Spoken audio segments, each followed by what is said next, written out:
Radyo-katipunan. News, insights, inspiration. Radyo-katipunan. Down from the hill and down to the world. Radyo-katipunan. The voice of the Blue Eagle. Radyo, radyo, radyo, radyo, radyo, radyo, radyo, katipunan. Radyo, katipunan. Radyo, katipunan. Radyo, radyo, radyo, katipunan. Radyo,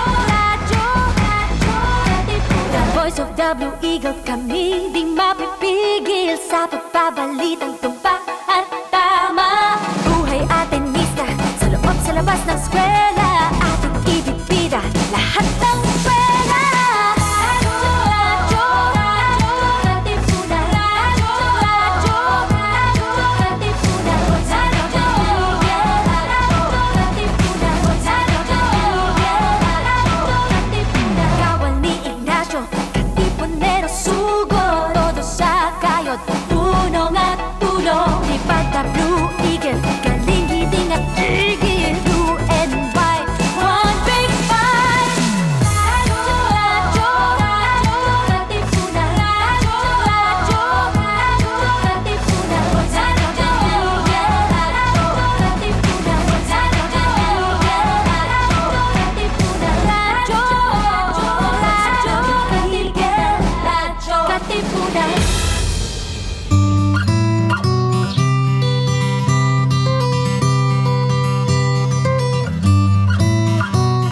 Let us understand mental health and explore how we can take care of our emotional, psychological, and social well-being. Welcome to your weekly slice of mental health tips and tidbits with Pat and B, here on Mind Ed.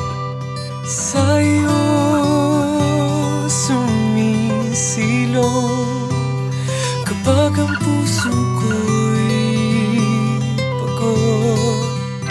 Radyo-katipunan 87.9 FM.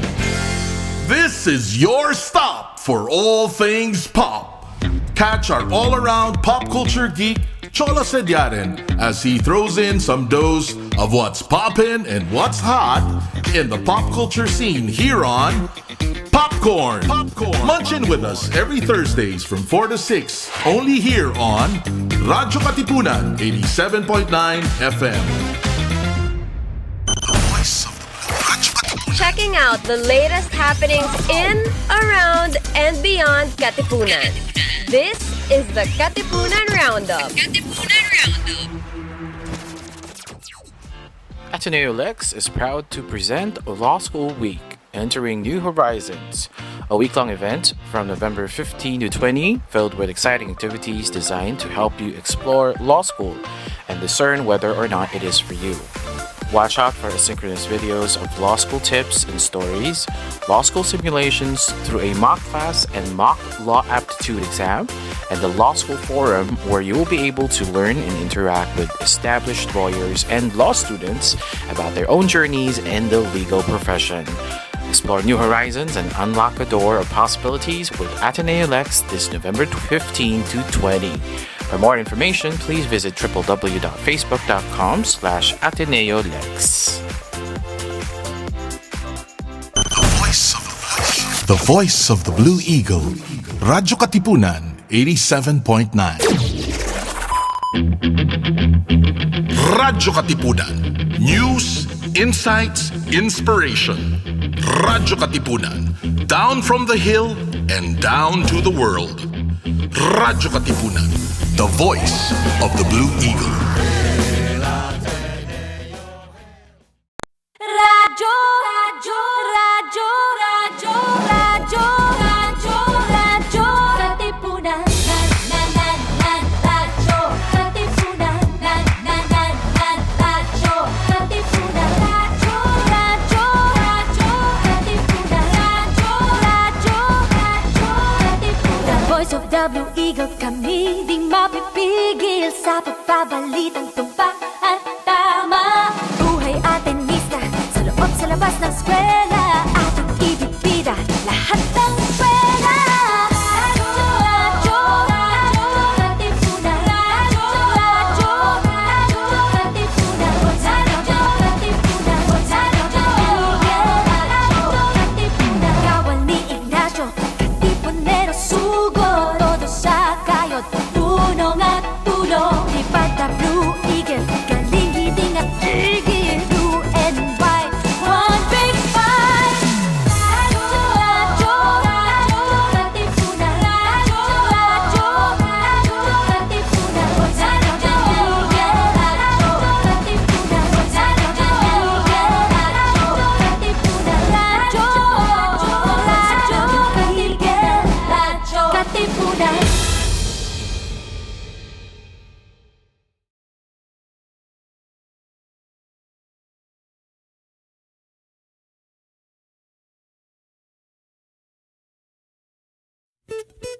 Baka naman pwede. Baka naman pwede? Baka naman pwede. Mga isyung napapanahon ating pag-usapan. Baka naman pwede. Gamit ang mga pananaw mula sa iba't ibang kalinangan. Baka naman pwede. Mula sa Institute of Philippine Culture, kami inyong samahan, tayo'y maghuntahan. Dito lang sa Baka naman pwede. Tuwing Huwebes, alas 3 ng hapon, dito lang sa Radyo-Katipunan 87.9 FM. Isang makabatang hapon sa lahat. Nakikinig kayo ngayon sa Baka Naman Pwede, isang programa ng Institute of Philippine Culture at ng Radyo Katipunan na naglalayong mapagnilayan gamit ang lente ng agham panlipunan o social sciences ang mga napapanahong usapin. Nais din nating mapag-usapan ang mga bagay na baka naman pwedeng tingnan muli, pag-ukulan ng pansin at aksyonan. Ako si Trixie Beato at ako ang magiging host ninyo para sa hapong ito. Kumusta po kayong lahat? Feel free to share the live stream at itag ang inyong mga kaibigan at pamilya at para manood ng episode natin ngayong hapon. We continue our celebration of National Children's Month with Save the Children Philippines. Last week, nakasama natin si Ms. Shai Malabiga at Dr. Cecilia Francisco para sa Usapang Child Rights on ASRH, Heart to Heart. Nakwento nila ang kanilang evidence-based intervention on fostering skills for parents to communicate with their children regarding ASRH or Adolescent Sexual and Reproductive Health. Kung gusto ninyong balikan ang kwentuhang ito, mahahanap ito sa Facebook pages ng Institute of Philippine Culture, Save the Children Philippines at ng Radyo Katipunan. This week's episode is entitled Citizens Now, Amplifying Children's Voice in Governance, and we will be joined by Ms. Minerva Cabiles, Ms. Junalie Katalbas, and Ms. Olivia Burgos from Save the Children Philippines. Very exciting ang ating topic ngayon, which is all about child participation in governance or children's citizenship. At napapanahong usapin kasi katatapos lang ng Save the Children Philippines Research Forum kaninang umaga. So sa ating mga viewers sa Facebook, maaari kayong maging bahagi ng kwentuhan na ito. Feel free to leave comments and questions during the discussion and we'll be reading them during the Q&A portion. So hindi ko na patatagalin pa, please allow me to introduce our guests for this afternoon. Kasama natin ang Child Rights and Child Rights Governance Advisor ng Save the Children Philippines na si Ms. Minerva Cabiles. Magandang hapon po, Ms. B. Good afternoon, Trixie, at good afternoon to everyone. Good afternoon po. So kasama rin natin ngayong hapon ang Project Coordinator ng Save the Children Philippines, Tacloban Office. So let's welcome Ms. Junalie Katalbas. So magandang hapon po, Ms. June. Magandang hapon, Trixie, at sa ating mga tagapakinig ng Radyo Katipunan. Magandang hapon. So we're happy to have you at di rin natin makakalimutan kasama natin si Ms. Olivia Burgos na Program Officer for Child Rights Governance ng Save the Children Philippines. So magandang hapon po, Ms. Olive. Yes, magandang hapon, Trixie, at salamat sa inyong imbitasyon sa inyong programa. Maraming salamat sa inyong tatlo at of course sa Save the Children Philippines sa pagpapaunlak sa aming imbitasyon and for joining us today and for the whole month of November. So bilang panimula, baka pwedeng kwentuhan niyo po kami. Ano po ang ibig sabihin ng child participation in governance? So what does this entail? Trixie, siguro bago ko ipaliwanag yun, I would just like to introduce very briefly kung sino ang Save the Children. Ang Save the Children ay isang non-government organization. We promote and advocate for the rights of all children, especially those children who are most impacted by inequality and discrimination. So bilang isang child rights organization, syempre ang tinutungtungan pa rin namin yung United Nations Convention on the Rights of the Child, which has been ratified by at least 195 countries, including the Philippines. So halos lahat ng bansa ay recognizes the rights of children. Yung tanong mo about what child participation is, so nakalagay kasi yan sa United Nations Convention on the Rights of the Child as one of the fundamental rights of children. At hindi lang naman children ang may right to participation, no? So lahat tayo bilang human beings, bilang persons of rights, at lahat tayo bilang citizens. So ang tingin natin, ang children ay citizens din. So pag sinabi natin child participation, this means na yung mga bata mismo ay may karapatan to express their opinions, no? Magsabi ng kanilang views, mga pagtingin nila, mga reklamo, magbigay ng feedback at suggestions, at dahil pinag-uusapan natin yung sa governance, so makaparticipate, no, sa decision making ng government. So kasama dito yung pagbibigay ng suggestions sa mga policies, sa mga programs and services ng government. Kasama din dito yung access to information. Dapat yung mga bata ay nakakatanggap ng tama, age-appropriate, at saka mga simple at madaling maintindihan na mga information. At syempre, napakadaming information na available, lalo na sa social media. So dapat yung mga bata ay nakaka-access nung tama at hindi fake, no? Hindi fake news. Napakahalaga nito kasi yung information will help children form better opinions, more informed opinions. At the same time, mas maiintindihan nila kung anong nangyayari sa kanilang paligid at mas pwede silang ma-involve more actively. So, dapat din yung mga bata ay pwedeng magbuo din ng kanilang mga organizations, whether in school, in the community, sa neighborhoods nila, at dapat ma-recognize yung mga organizations na yon at ma-involve din sa mga activities sa community. And then, importante din na makaparticipate sila sa mga proseso in government. So, depende sa age. So, syempre, yung mas older children can be consulted pagdating doon sa policy making, sa pagpaplano ng government, sa monitoring ng mga programs and services. Marami na kasi tayong mga mechanisms within government for children to participate. So, importante na masupport yung mga bata na makaparticipate doon sa mga mechanisms na yun. So, for example, we have the Sangguniang Kabataan, yung youth council natin sa local level, yung ating mga barangay councils for the protection of children. So, nandyan na yan at mandated yan ng batas. So, dapat masupport natin at matulungan, makapacitate yung mga bata to participate in these mechanisms. Siguro titigil muna ako doon, Trixie. Thank you po, Miss B. So, baka may gusto pong idagdag si Miss Olive, si Miss June?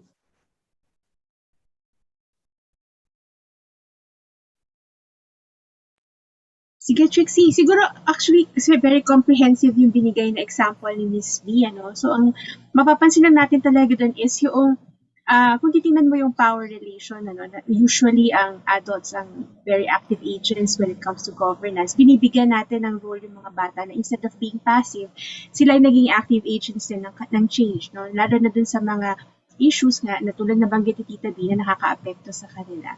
So, yun lang gusto ko i-depend. Thank you.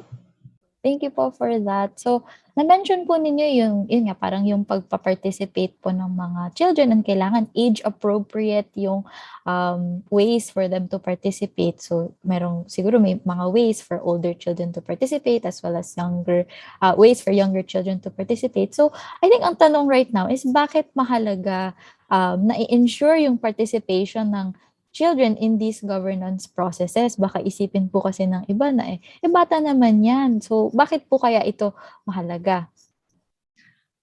Bukod sa nabanggit ko kanina, di ba, it is a fundamental right ng mga bata.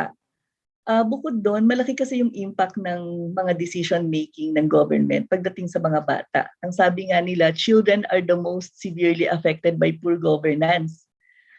Siguro kasi sila rin yung pinakamalaking segment ng population natin na gumagamit ng public services. So pag tiningnan mo yung health centers, ang nakapila doon, karamihan mga bata, nanay at mga bata. No? Pagdating sa ating public school system, public education system, puro mga bata yan. And in other programs and services, mga bata talaga yung beneficiaries. So pagka pumalpak yung mga programa na yon, pag may mga problema, yung mga bata yung mas naaapektuhan. Tapos pagdating din sa corruption, napakalaki ng perang nawawala through corruption and mismanagement of funds or misuse of funds.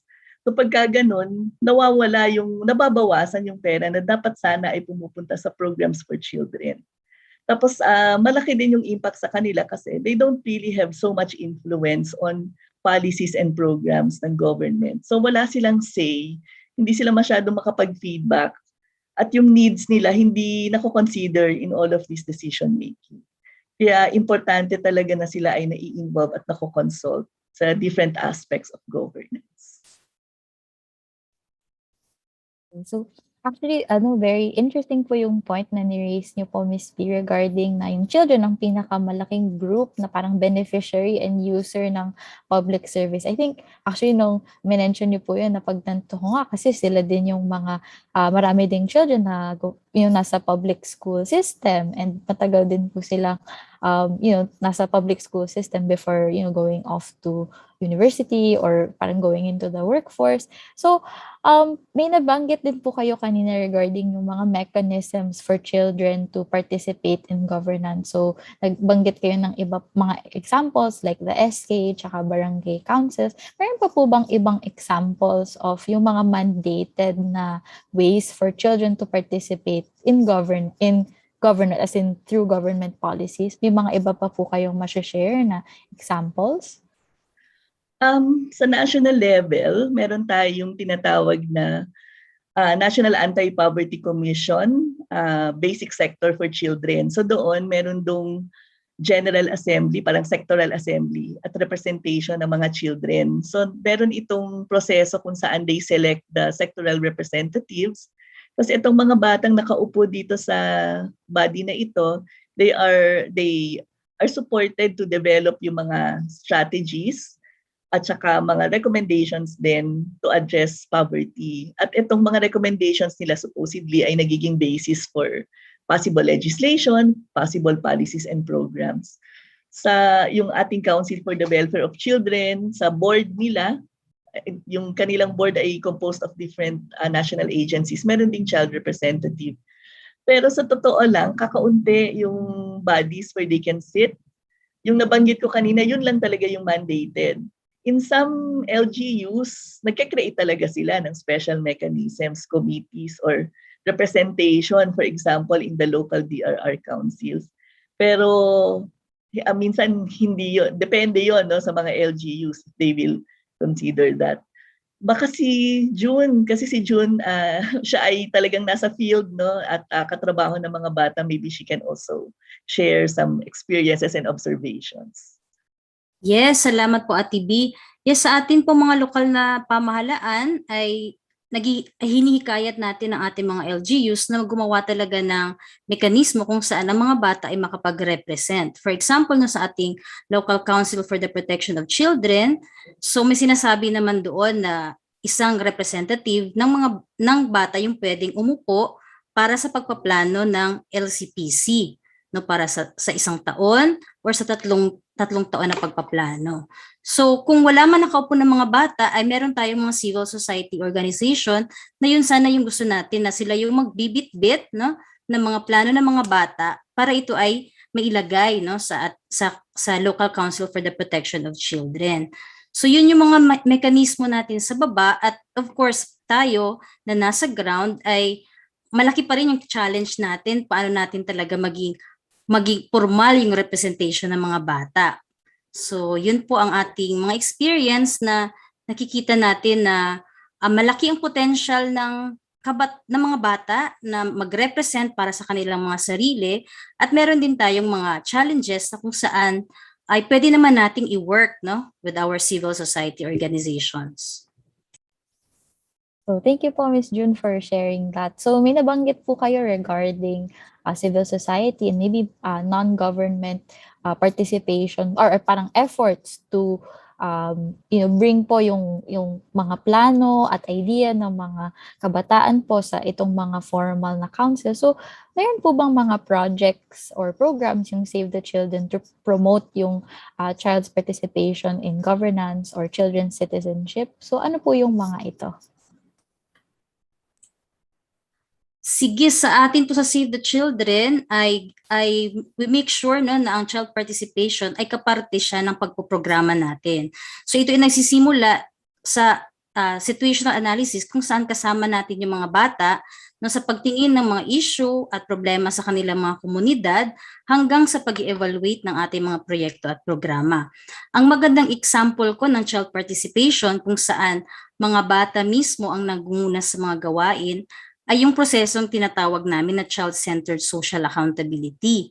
So kung i-define ko kung ano ang child-centered social accountability, ito ay isa sistemang or sistematikong proseso kung saan ang mga mamamayan kasama mga bata ay direktang nakikipag-usap at naniningil sa mga gobyerno na tugunan ang kanilang mga pangangailangan. So, layunin ng social accountability na mapabuti ang mga serbisyo at mapaganda ang pamamahala ng gobyerno para sa mga bata.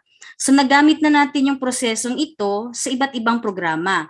So katulad ng DRR or Disaster Risk Reduction. So malaki yung nakuha nating mga lessons doon from the Typhoon Haiyan experience sa Visayas region. So particularly Region 8 and Region 6. And then meron din tayo, ginagamit din natin yung prosesong ito sa ating Adolescent Sexual Reproductive Health na program, Child Protection, and even may natukoy yung ating mga bata on child labor. So ito yung ating ito yung isang proseso na ginagamit natin kung saan yung mga bata mismo ang nagsasagawa. Sila ang tumitingin ng problema or issue, sila yung nangangalap ng datos, nag-analyze ng datos at sila yung naglalahad ng kanilang report sa ating lokal na pamahalaan. So, thank you po for that. So, actually, nung na-mention niyo nga po yung DRR na, I think saktong-sakto kasi kayo nga po yung program officer sa Tacloban, no? So, pwede po ba kaya kayong mag-share ng maybe parang kung ano po yung mga lessons or naging insights kaya ng mga bata sa itong any of the subjects po or topics that you mentioned? Kasi parang at least, nakailang kwentuhan na rin kami sa mga with the members po of Save the Children, and very yung important po talaga na i-highlight na iba din yung nagiging perspective and parang yung nagiging way of children of processing things, and these perspectives are important, and of course perspectives that should be listened to. So maybe you can share po parang maybe examples of yung mga nahanap po nilang findings at na-report nila sa local government. Sige, so ibibigay ko na example yung ating DRR, no? So sa mga bata, yung una naming gawa ng prosesong ito nung 2016, 2 years after Haiyan, is in-evaluate nila yung services na natanggap nila during the Typhoon Haiyan response. So particularly, nakita nila dun sa kanilang monitoring na yun nga yung evacuation center ay of course walang nakasegregate ng mga comfort rooms for boys, girls, and even LGBTQ children. So halo-halo lang. And then nakita din nila na sa ating mga kits na binibigay o yung ating mga relief goods ay wala doong items para sa mga kabataan at sa mga kababaihan. So for example, yung ating hygiene kits ay wala doong sanitary pads at iba pa. So, and then diapers para sa ating mga bata. So yun yung parang kanilang nakita doon na mahalaga ito na mai-include doon when the local government unit are plan for preposition goods. Natitingnan din pala nila na sa gitna ng isang emergency ay wala itong mga commodities na ito para sa ating mga kababaihan at sa ating mga kabataan. So yun po. Thank you po, Miss June. So I think si Miss Olive, parang baka you can also share regarding parang how other parang children's groups also work together to monitor yung child rights governance and children's citizenship. I think maybe you can share Sure. also. Sige. Yes, Trixie, thank you for the chance to share this. June shared one of our local governance processes, pero siguro maganda natin ding maintindihan is once na empower na yung mga bata na mag-engage sa local, we can actually engage in other platforms, no, at the regional and the global level. And one example of this is how we've been working with a child-led coalition. Their name is Children Talk to Children about the UNCRC. And we call them C2C for short kasi medyo mahaba, di ba? So we've been working with C2C, and their main goal really as an organization or as a coalition is to monitor the implementation of child rights in the Philippines. So they've been actually doing this as a coalition over more than a decade already. And in our partnership, mostly tumutok tayo sa kakayahan ng mga kabataan upang makapag-monitor, hindi lang sila ang kinukonsulta, kundi sila mismo ay magkukonsulta sa kanilang mga peers, sa mga kapwa kabataan through various tools, using FGDs or consultations. They even went island to island to do child rights monitoring. Okay, so that they can consolidate all the issues and incorporate it into one report. So sa mga hindi familiar, meron kasi tayong malaking plataforma na pag-report ng tungkol sa karapatang pambata. Yun nga yung ating United Nations Convention on the Right of the Child or the UNCRC.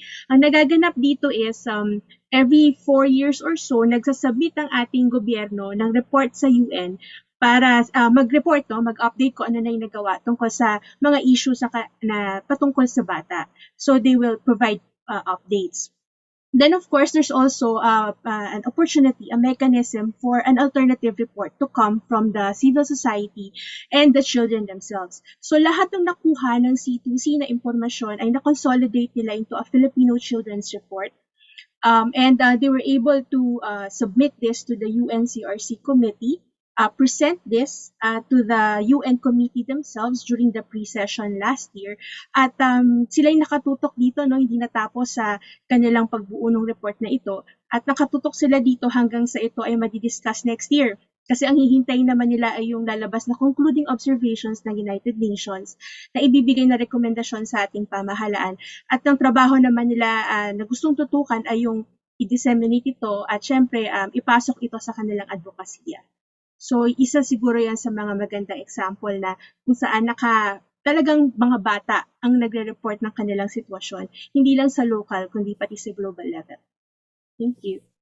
Thank you din po for sharing that. And I think, yun nga po, yung naging flow, parang not just sa local, pero sa national and regional levels. So, I think, since fresh po tayo from the children, from the research forum, meron din, I think meron din kayong nagawang research on child's participation in governance. So, kung maybe you can share po a little bit about that po. Kung if we were to invite children to our episode and ask them about their perspectives on governance or civic engagement, what will they tell us about this process and yung mga experiences po nila? Kasi kung babasahin ko, kasi from the research, we collated yung mga results ng aming mga naging consultations with children. So we were able to capture what they were saying. Kung babasahin ko dito yung mga sinasabi nila, sabi nila na hindi porket kami ay bata ay wala kaming pwedeng gawin. Marami kaming pwedeng magawa. Maybe the government doesn't find it important to include us in decisions because we are not recognized as voters. Actually, isa yon sa mga barriers na na-identify ng mga bata. So sabi din nila na I think the government is belittling our capacities to learn and understand issues. The government are close-minded and they won't listen to us. So talagang ang pakiramdam nila, hindi sila napapakinggan at hindi sila nakikita. They're really invisible. Tapos ito pa yung ilang feedback, medyo harsh. Ang tingin ng ilang mga bata that children, the government is not doing their job. They are so slow. Pero nakita daw nila na hindi naman talaga kaya ng government to address all of the issues in the community and in the country. Pero importante lang siguro daw na pag-isipang maigi, magplano ng mas mabuti ang government, mas ipakita nila na ipakita nila kung paano nila ginagamit yung budgets. Actually, maraming opinion yung mga bata pagdating sa paano ginagamit yung budgets. Importante daw na siguruhin na yung budget at yung mga programa ay umaabot sa mga bata at lalo na dun sa mga more marginalized. Nakakatuwa kasi yung perspective ng mga bata, nakikita din nila yung sitwasyon ng children who are even more marginalized than they are. When actually sila mismo ay medyo hirap na yung sitwasyon. They highlighted the concerns ng children with disabilities. Dapat daw ay i-prioritize yung education, nutrition, yung protection. Dapat gumawa ng batas para para sa mga batang may kapansanan para pantay-pantay. So yan yung ilang mga nababanggit nila. So basically, overall, ang sinasabi nila, pakinggan nyo naman kami. Konsultahin nyo kami pag kayo ay gumagawa ng policies and programs at isama nyo kami dun sa meetings kung saan pinag-uusapan yung mga concerns namin. So basically, ganun yung mga sinasabi nila. At nakikita din naman namin na gusto talaga nilang sumama at ma-engage. Minsan, ang dami lang nilang mga barriers na pinakaharap. At number one nga doon, yung attitudes ng mga nakakatanda, lalo na dun sa loob ng gobyerno. So yun ang kanilang mga nababanggit sa amin time and time again. Definitely nga po. I think I remember, siguro there's like this parang popular saying na kung gusto mong honest yung sagot, kailangan magtanong ka sa bata. Para very honest and harsh. Kahit harsh man, parang this is, very, what do you call this?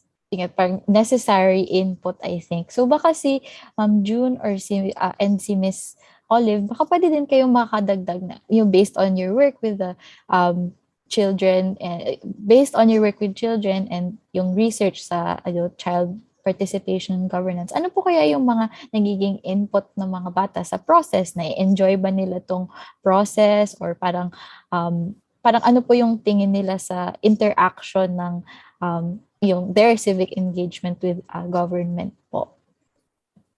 Sige, unahan ko na, Liv.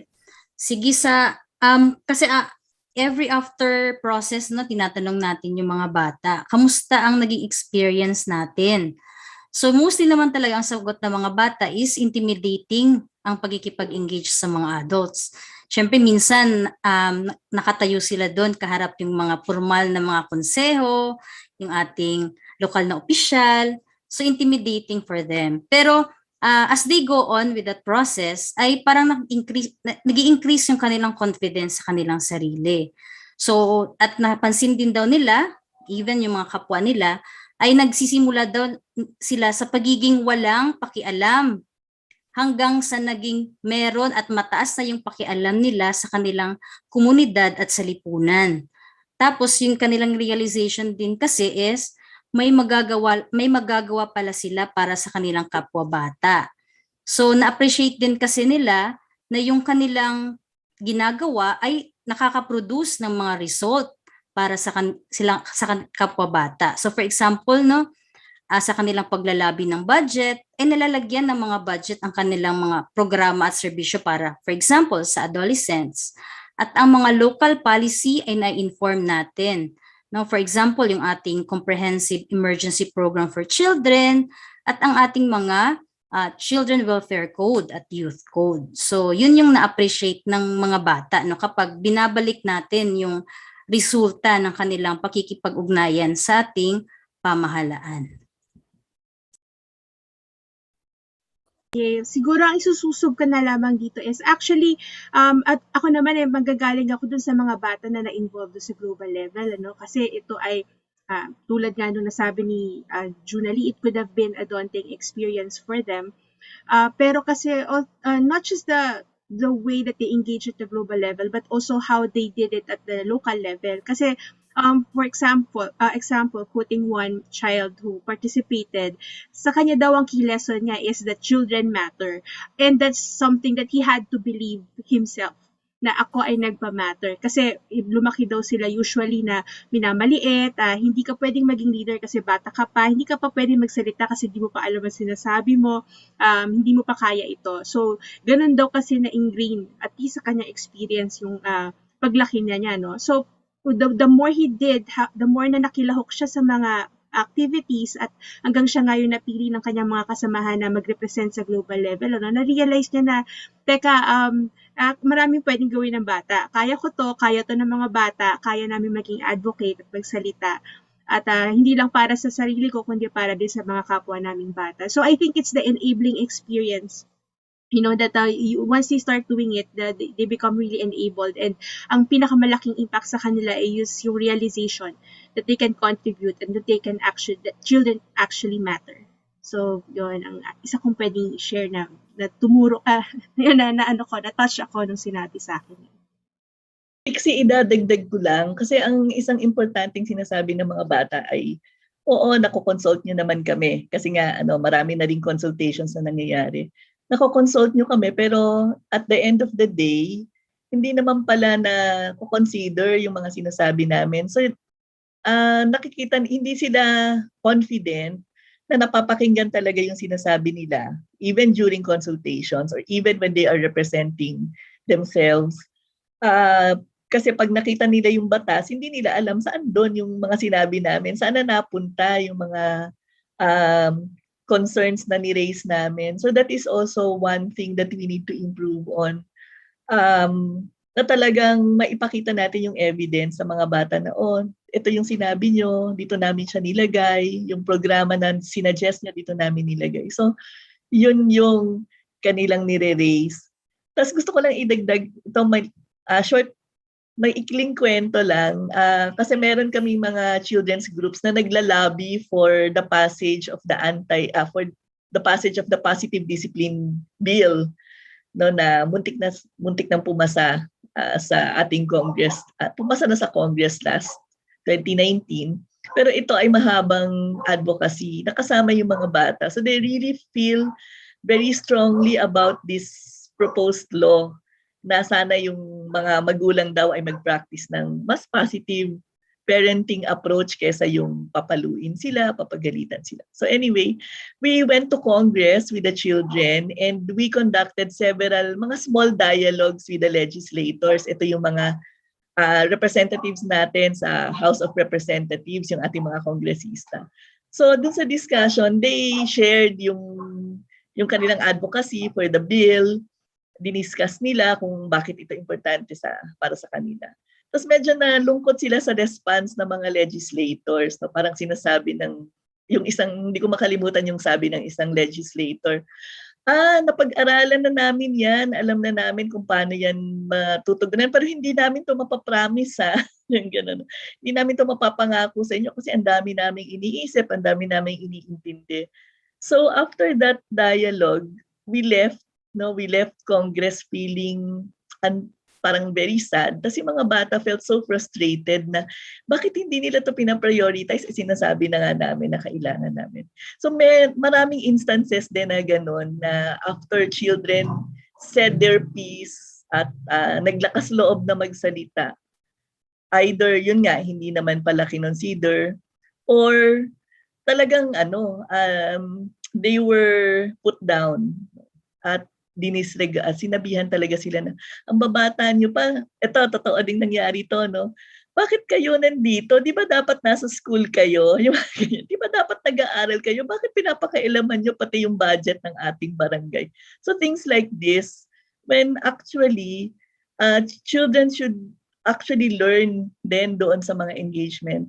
And isa dun sa recommendations nga nung aming research that we presented yesterday dun sa research forum is for the school to be strengthened as a venue where children can learn citizenship. So napakahalaga nun kasi yung school mismo ay pwedeng maging laboratory kung saan yung children can practice yung citizenship nila.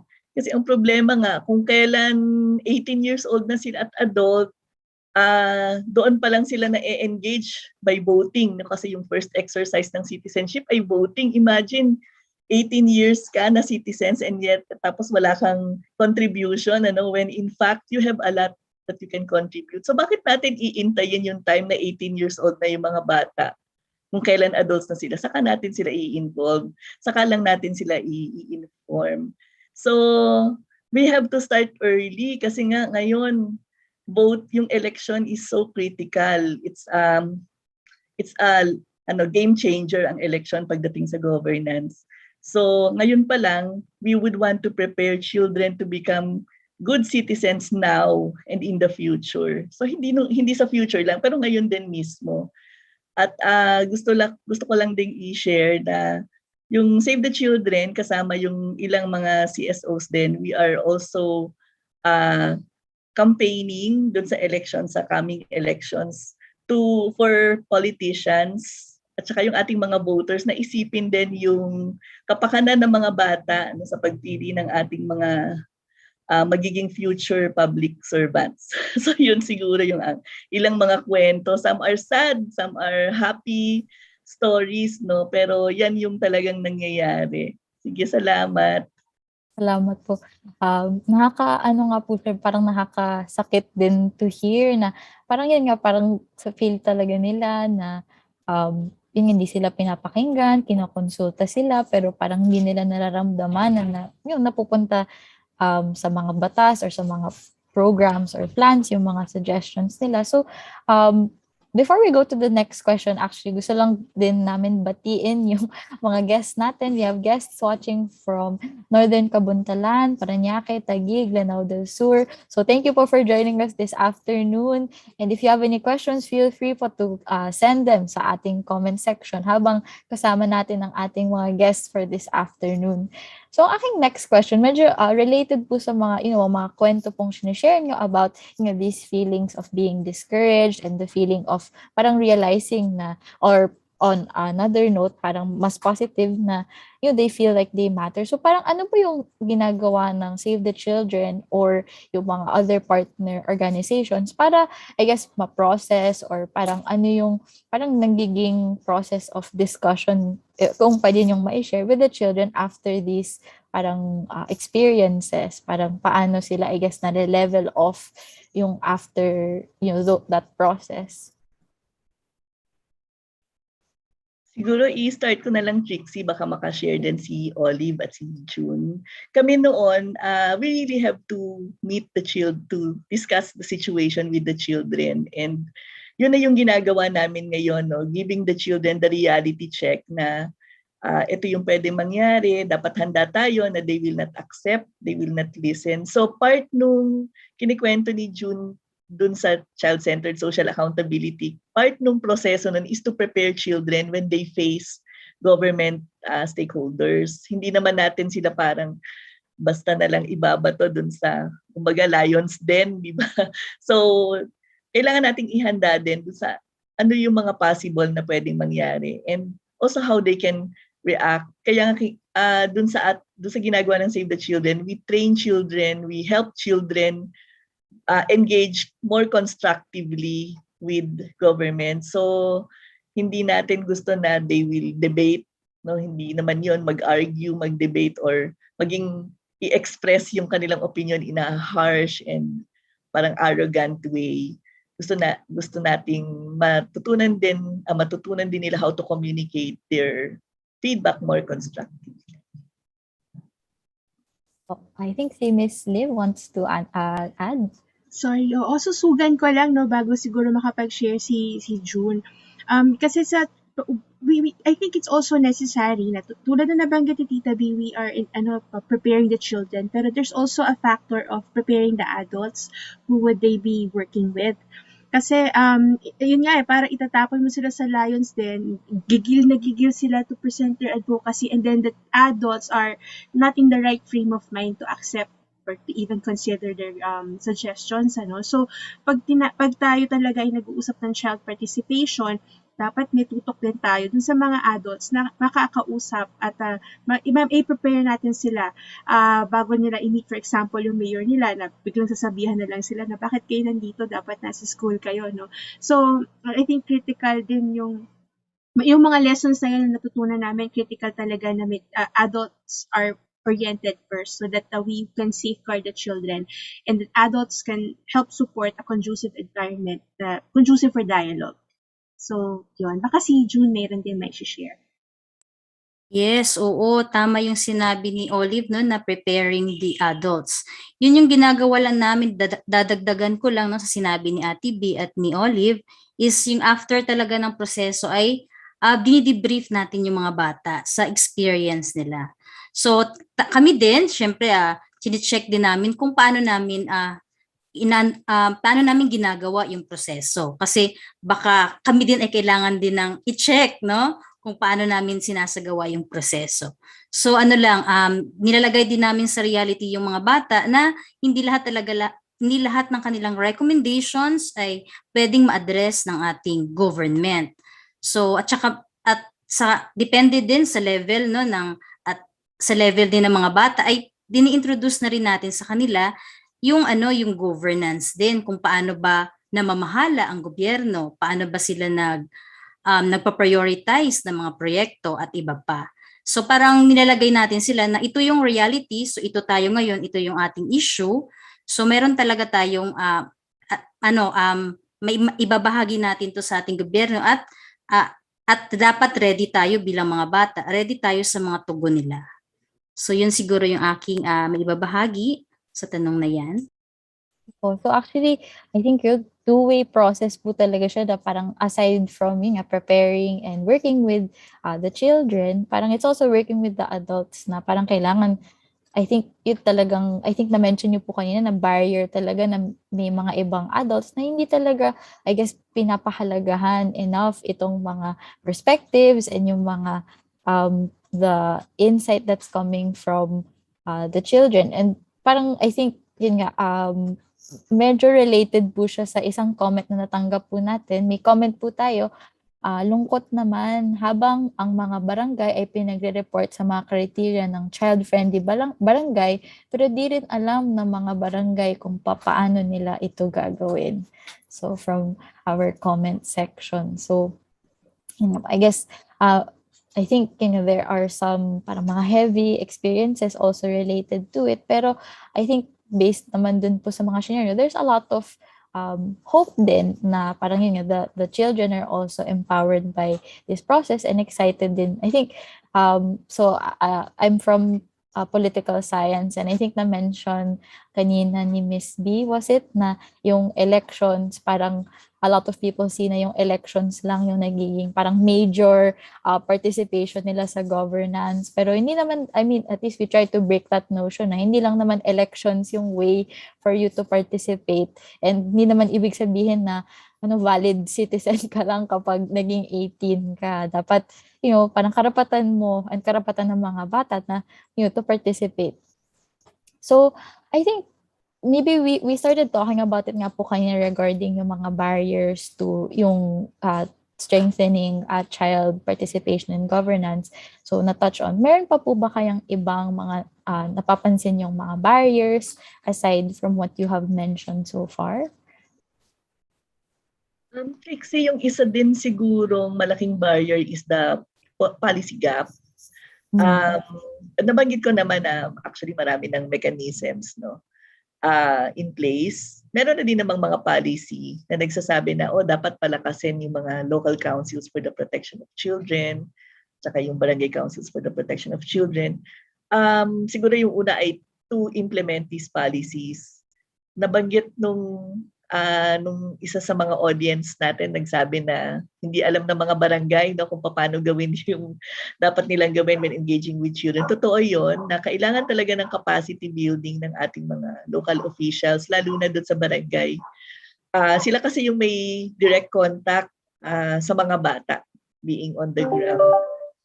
Pagdating dun sa policy, sa national level, kulang pa rin kasi yung parang policy mandate. Kasi kung natatandaan ninyo dun sa Sangguniang Kabataan, tinaas yung age ng Sangguniang Kabataan officials. Hindi na siya 15 to 17 dati, ngayon 18. So dapat 18 to 30.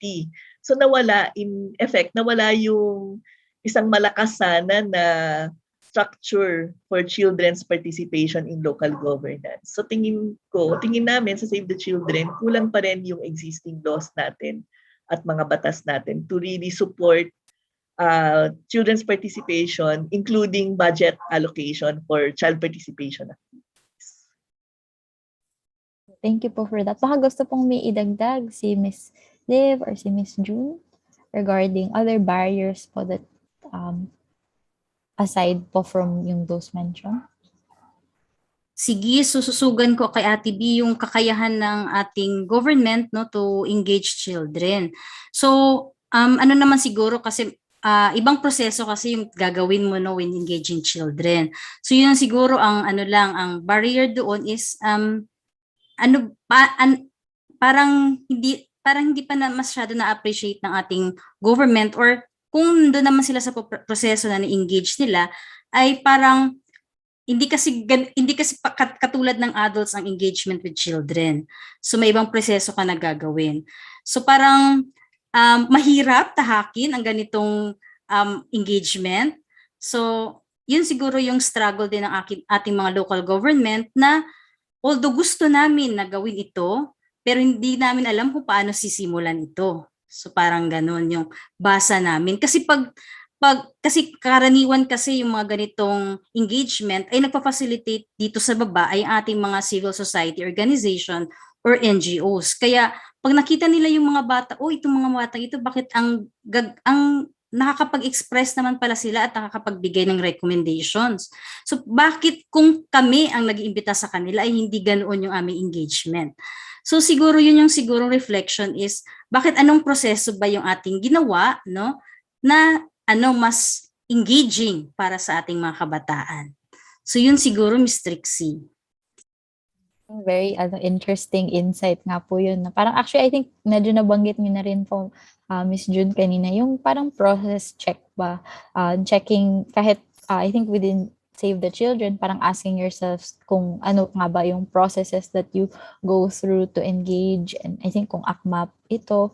So we're coming down po to our last couple of minutes for the episode and I think one of our last questions is how can we further strengthen child's participation in governance?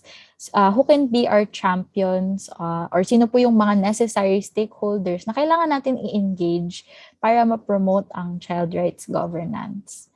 So, how we can hear po from all three of you. Doon ako mag-focus sa Trixie sa national level. So, ang pinaka-champion talaga natin actually pagdating sa children's rights and child participation ay yung Council for the Welfare of Children, which is an interagency body. At ang focus talaga nila ay yung child rights no, at children's concerns. So sila yung number one. Na syempre yung mga legislators natin, since I mentioned earlier na policy is a major gap and a barrier. So sila yung nakikita ko ding key stakeholders at the national level. Yeah. Thank you po. Sige, so ang mababahagi ko naman siguro no ang pinaka-champion din na kailangan nating palakasin ay ang atin sigurong mga magulang at tagapag-alaga no kasi ang child participation nagsisimula naman talaga sa loob ng bahay. So, yun siguro pangalawa isang ating mga sa paaralan. No. So, and then marami din siguro dapat tayong mga platform pa kung saan makakapagpahayag ang ating mga kabataan at mailalathala nila ang kanilang naisagawang report o pagsusuri na platform no para mas ma-encourage natin yung iba pang grupo ng mga kabataan na magsagawa rin ng kanilang mga monitoring o pagsusuri no sa mga programa at serbisyo ng ating pamahalaan.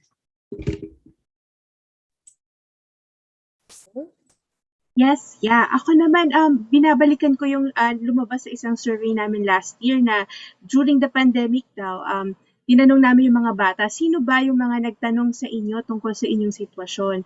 So, ang pinakamalaki na sagot nila na porsyento ay CSOs daw. No? So, isa siguro natin kailangan tandaan na yung CSOs are actually one of the stakeholders as well. At hindi lang ito yung mga CSOs na children organizations na masasabi tulad ng Save the Children Philippines. Ano? Kasi I think na kung ano man yung tutok ng inyong CSO, ay maaari nyo rin dalhin yung lente ng pagtingin sa karapatang pambata. may mga partner kami na hindi mo naman ituturing na talagang children's organizations tulad ng isang grupo ng mga lawyers ang saligan na nakabase rin sa Ateneo.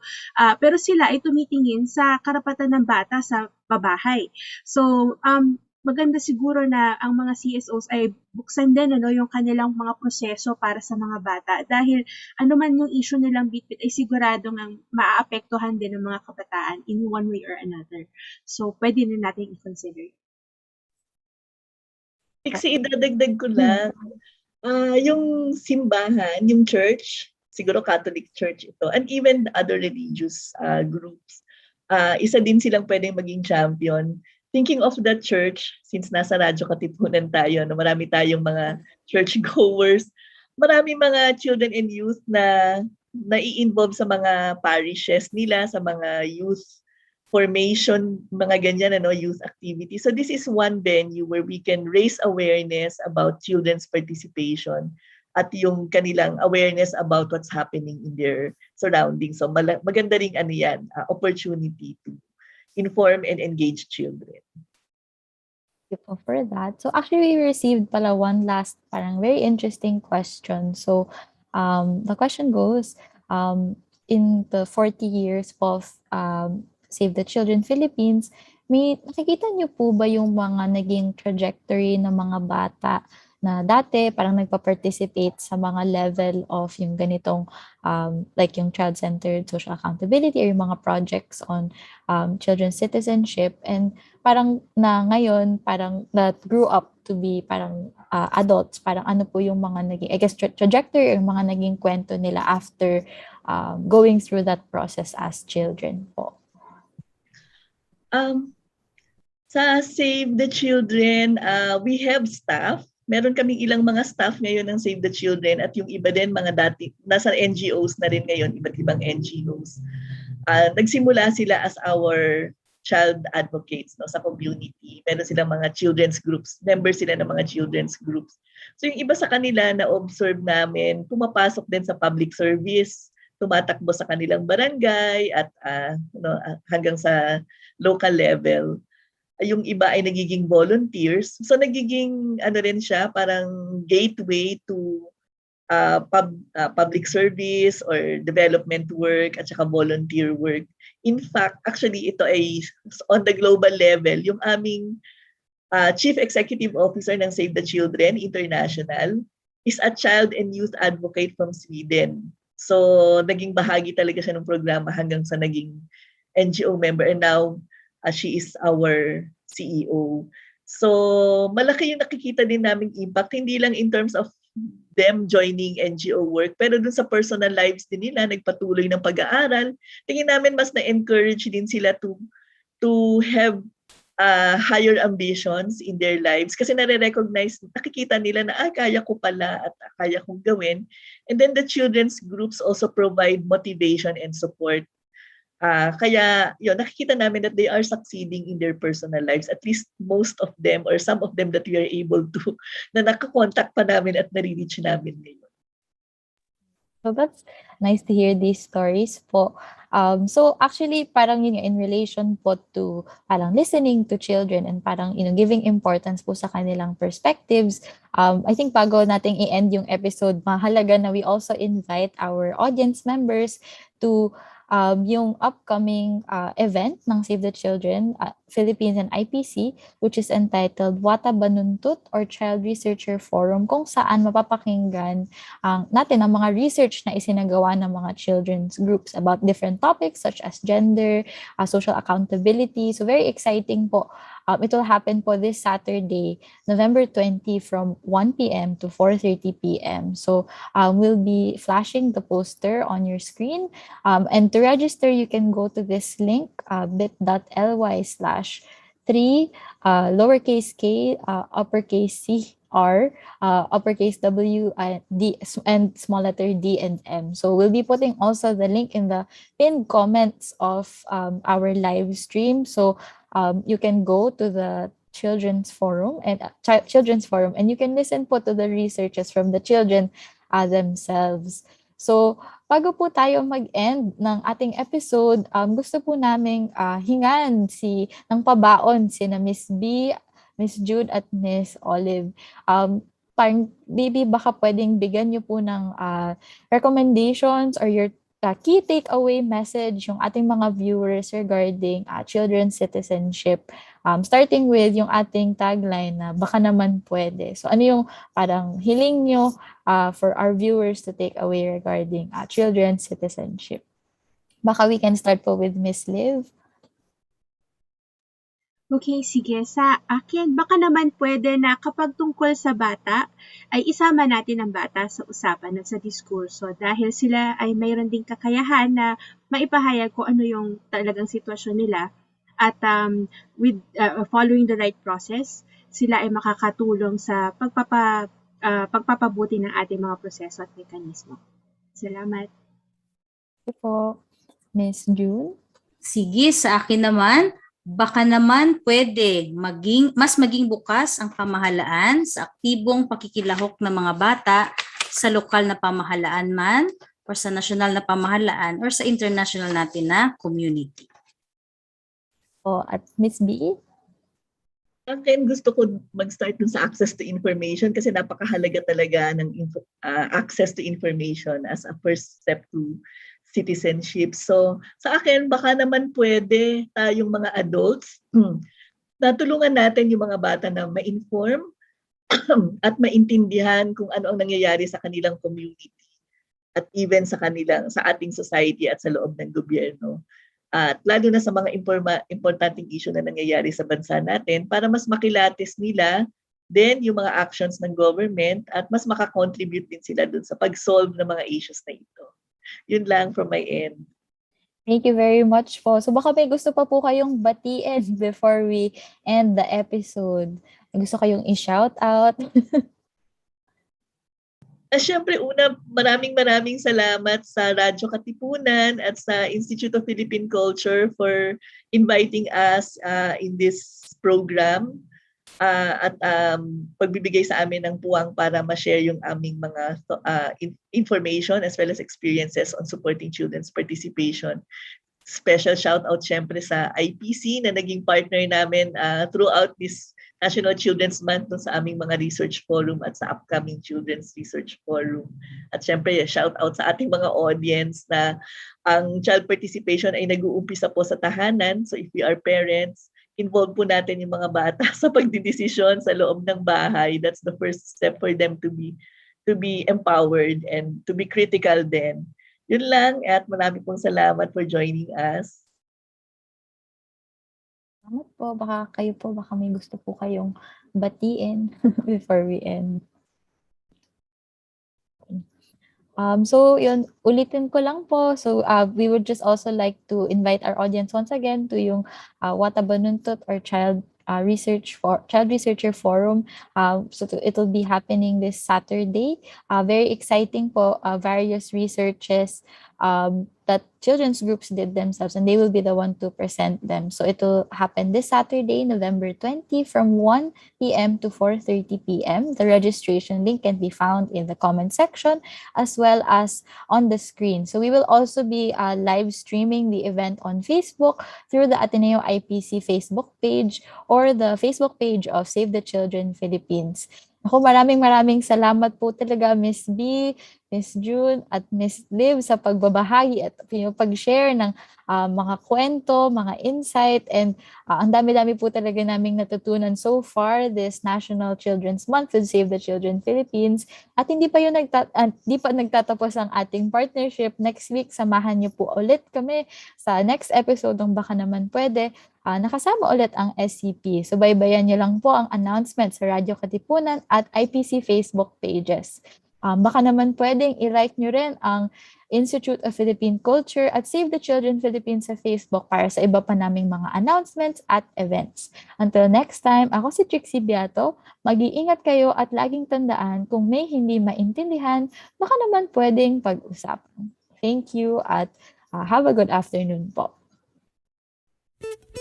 Baka naman pwede. Baka naman pwede? Baka naman pwede. Mga isyung napapanahon ating pag-usapan. Baka naman pwede. Gamit ang mga pananaw mula sa iba't ibang kalinangan. Baka naman pwede. Mula sa Institute of Philippine Culture, kami inyong samahan, tayo'y maghuntahan. Dito lang sa Baka naman pwede. Tuwing Huwebes, alas 3 ng hapon, dito lang sa Radyo-Katipunan 87.9 FM.